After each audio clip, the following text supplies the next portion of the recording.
Salve, rapaziada do meu canal, tudo bem com vocês? Tudo certinho? Tudo em ordem? Aqui tá beleza, por enquanto.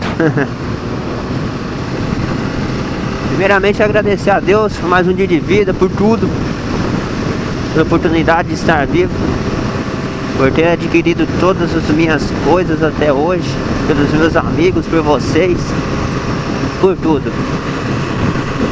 Se você está chegando agora, eu sou o Daniel da CB1000 e esse é o meu canal de esportes, de moto. Toda semana tô postando vídeo.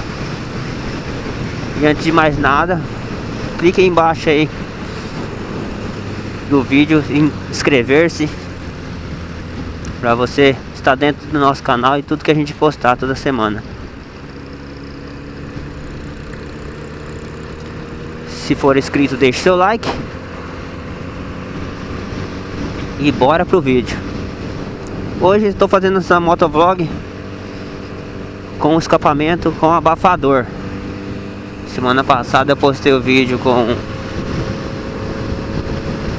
colocando o abafador, e esse é o som do abafador. Olha como é que fica mais macia a moto. O barulho não é tão agudo, né? Fica bem mais gostoso. Pelo menos pra mim, que eu tô andando aqui, melhorou. Não sei se a câmera vai captar o áudio legalzinho, mas é bem melhor, é bem mais baixo o som.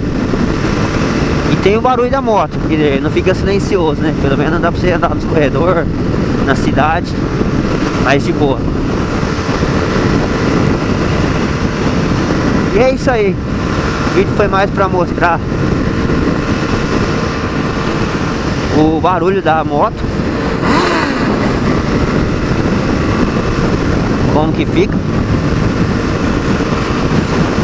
E já vou finalizar já, um vídeo curtinho mesmo. Agradecer a todos vocês aí que estão me assistindo.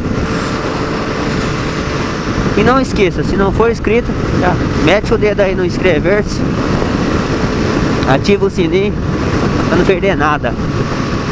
Vou ficando por aqui, esse foi o vídeo de hoje. Espero que vocês tenham gostado. Até o próximo vídeo, valeu e fui!